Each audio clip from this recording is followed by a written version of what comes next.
just got a message. There's a delivery at the gate. I've been hanging out for this one. Kirsty's in Brisbane today and she's got the car, so I guess I'm taking the lawnmower.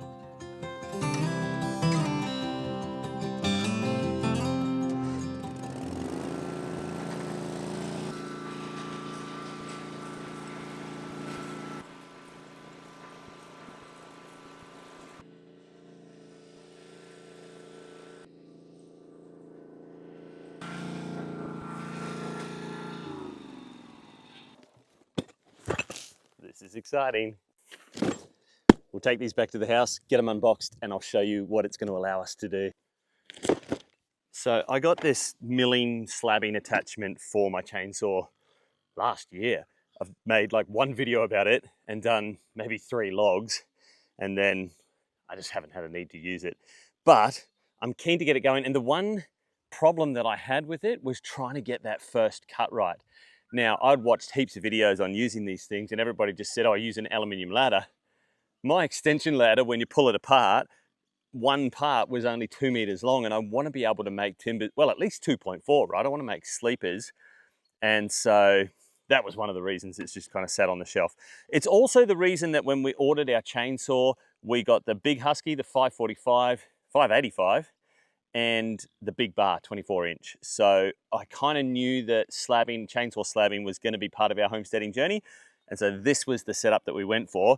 But this is going to enable us to do nice long pieces and get that first cut right. And that's really important. So, not sponsored, but it is from Jono and Jono.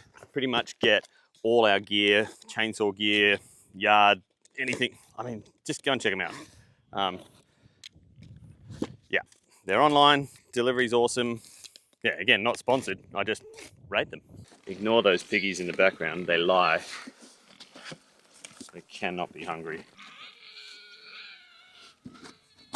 I think what it is with a lot of this branded stuff of theirs, and the mill was the same, it's a great price. I'm pretty sure it'll be an import.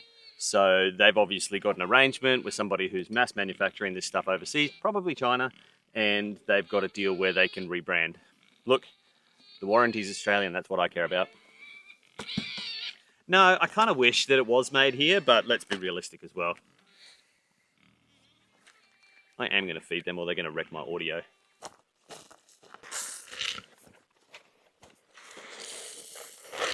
So you're finding out same time as me what's in the box. What's in the box? It's a terrible joke, don't make that joke. Oh, what's in the box? What's in the fucking box? Okay, log pins. This was one of the main reasons that I ordered this. I actually thought about constructing one of these. Now there's a really great design online, and it's simply 2 lengths of square steel, so I don't know, 40 mil maybe, and then you make up a plate for the end of your log. And that plate has cut out of it your 2 40 mil sections, so they run like rails, and then your plate is screwing horizontally into your log. One of the early mistakes I made with the using the ladder is I fixed it to the log vertically, and of course my screws are right in the way of my cut. Did I cut them?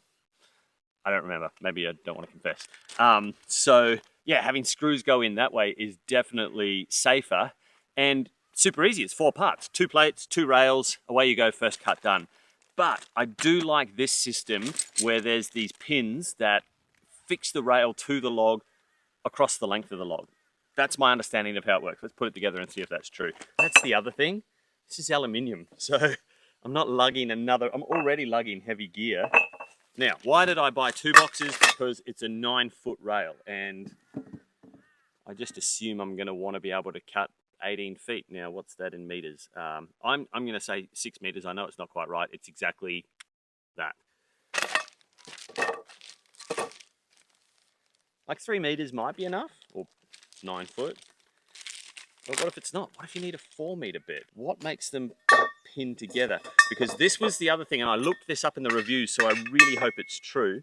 It's got channel in it, so I'm guessing some of these, yeah. There we go. Some of these are the log pins, those ones, and some of them are the channel brackets. Exactly. And what I was told was that you could extend these. But I knew this would be the case. It's 6 pieces of rail with 4 channel brackets, meaning I can only put 3 together, right? Because each one goes in between a join, and I've got 4 joins. But if I want to keep extending it, so what's going to happen is I'm actually only going to be able to use 2 more rails out of that kit. I kind of knew that'd be the case. People online said you could extend these by buying extra kits, and you know what? How hard is that going to be to make? Anyway, 15 feet is probably going to be more than enough for my needs now. All right, let's put it together. Lay out all the parts and put all the same parts together for selecting. No, that's how Mum taught me we should do Lego, and it's not as much fun. It's a lot more efficient though.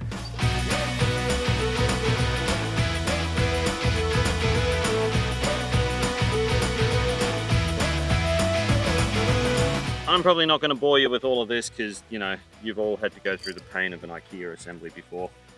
It's nuts and bolts. It's bolt together. It's literally follow the instructions. So let's speed this bit up.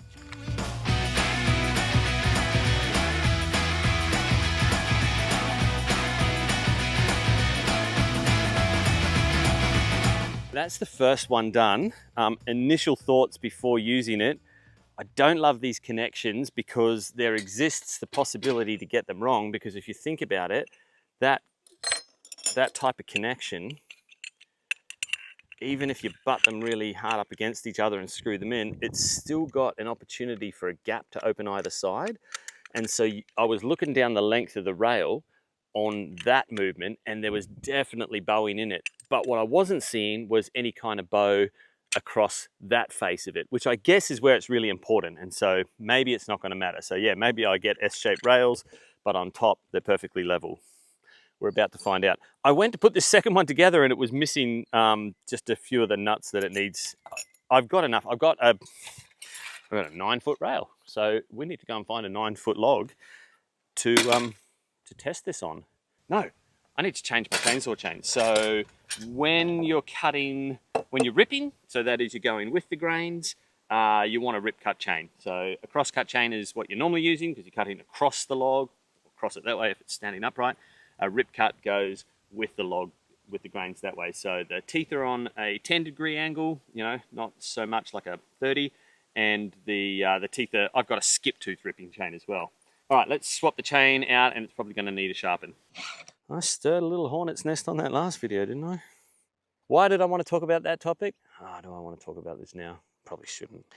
Because it had something to do with YouTube, and this is a YouTube channel, and I feel like there are downstream effects if it's left unchecked. Did I take things too far? Maybe. That whole bit about, you know, government control and AI taking over and the world in chaos. People were like, just stick to making pig videos and veggie videos, and you might be right.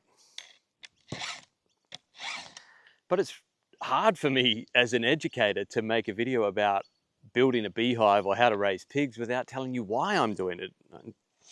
My why is deeply personal. It's because we were unwell, because we felt the need to take responsibility for our own food security and food systems. Oh, maybe that was our first conspiracy theory. Maybe I am for tinfoil hat. Struck a chord with a lot of people. Like, a lot of people were, you know, grateful, and I read some comments that even I didn't agree with. Like, there are some people that think things beyond what I said. Will I keep making videos like that? Maybe if I have to get something published in 8 hours time, which was half the reason. But yeah, speaking my mind, it's probably what I'm going to do. Maybe I should just go back to making build montages and time lapses and put music over them instead of talking. But then a handful of you are going to complain about my music choices anyway, so I might as well share some thoughts. I'll tell you what, in the future, when I know I'm going to go on a rant, I'll just do this little content advisory warning across the screen that you can skip ahead.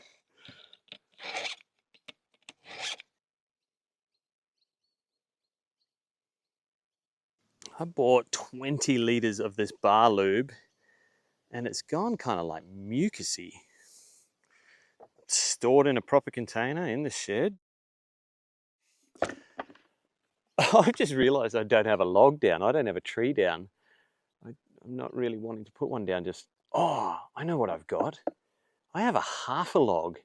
And this solves a little problem, because one of the issues that I have with this whole setup is you've got to get down on the ground. And so that's part of my future problem solving, is I want to figure out how to do this system elevated, probably just with a way to jack the log up in situ. Like, the beauty of this whole setup is you can take it out into the bush, you can down your tree, and you can make your timber or make your rough timber there and then. I think this was a gum, like a red gum. And we discovered as we got into it, because it branched off in two big trunks there. This was the upper end, and it had kind of rotted out in there. That should do a pretty nice job of mimicking a log on the ground. We've got this raised section here. I definitely need to clean it up a little bit. And potentially it's going to move a bit.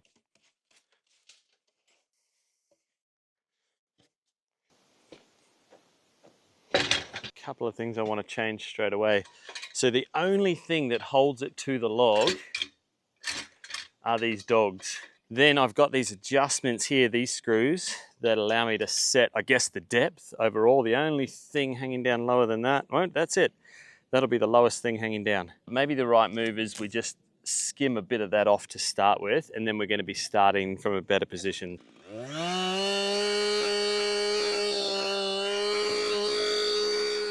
First thing I'm wishing for is that I could easily adjust these cross members. Yeah, they've made the rail connectors with wing nuts, but I already can see that I want one in here.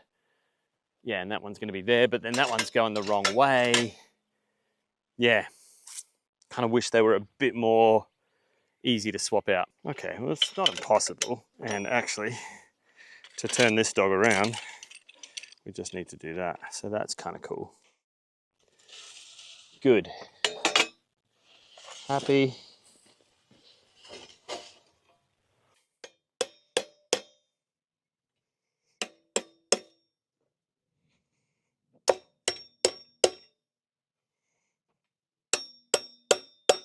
I'm not going to lie, I was a little concerned. This seemed a bit flimsy. First cut's going to show us everything, isn't it? Let's get the slabbing attachment on. So I've got about 100 and nearly 140, probably a little over once you include the bar. And I've based that on the longest of these pins, because you don't want to take out the pin on the way past, right? So from the top of the rail, where the underside of this part slides, to the bottom of that pin, I've got, oh, okay, 110. Yeah, I'm probably over a bit too much.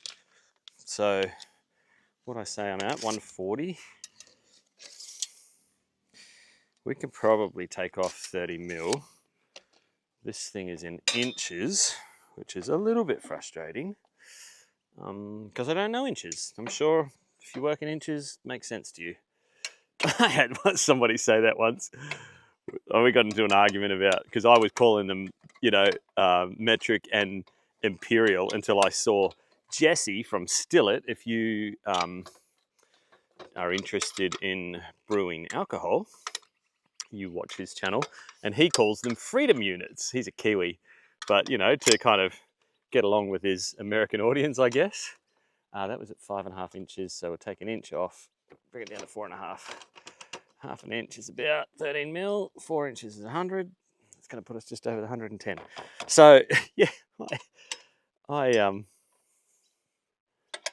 I said something about freedom units, and then I had an American on something I was talking about saying, no, somebody commented in the comment section about how metric is just so much easier because it's base 10 and, you know, it's easily divisible and all of that. And this one person's comment was literally, are you serious? It's way easier to walk into a room and look at a ceiling and go, that's an 8-foot high ceiling. And I just, like, that, there's a person who has not developed the ability to think outside of their circumstances. Speaking of free thinking. Because, yeah, of course it makes sense if that's what you were raised with, and if you've never ever challenged your own raised beliefs. Mike Morgan, if you follow Outdoors with the Morgans, you know Mike, he's always got some little tidbits of wisdom to share. And I liked his one from today where he was talking about how a guy opened the door for him at a shopping centre, and then not 10 minutes later, not having realised it was Mike in the car, cut him off in traffic and then gave him the finger. Didn't know the guy, but like literally 2 interactions with him within the space of 10-15 minutes. And Mike was kind of musing on the fact that there's a version of us that's quite okay behaving a certain way behind the wheel of a car or behind a keyboard. And then there's a version of us that's face to face. And is it that the true version of us is who we are face to face, and something just comes a little bit unglued when we have those barriers in between us? Or is it that the true version of us is the jerk behind the wheel, is the keyboard warrior, and we just put on an act when we're face to face? Watch his video, he said it far more eloquently than I did. Oh, I love this, I hadn't even contemplated that. Might be my favorite discovery of the day.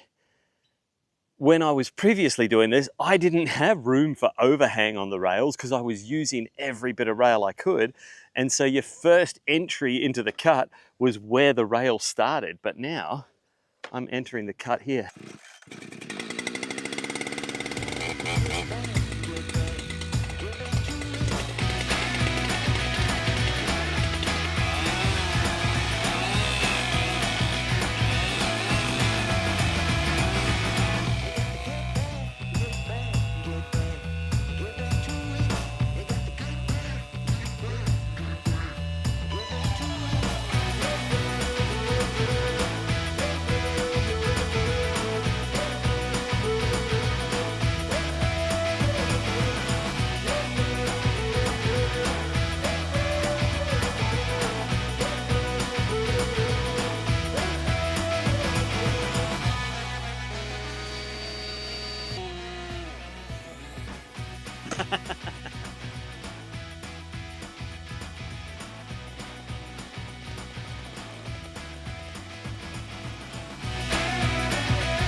Well, I think it cut straight, level. This at the end is tricky, trying to exit smooth when the rails aren't there. And I've just realized you've got to enter and exit the log now without extending rails. So yeah, it's one thing that I've always kind of felt was a little bit tricky about this whole slabbing setup. But let's see if we can get a little slab out of it.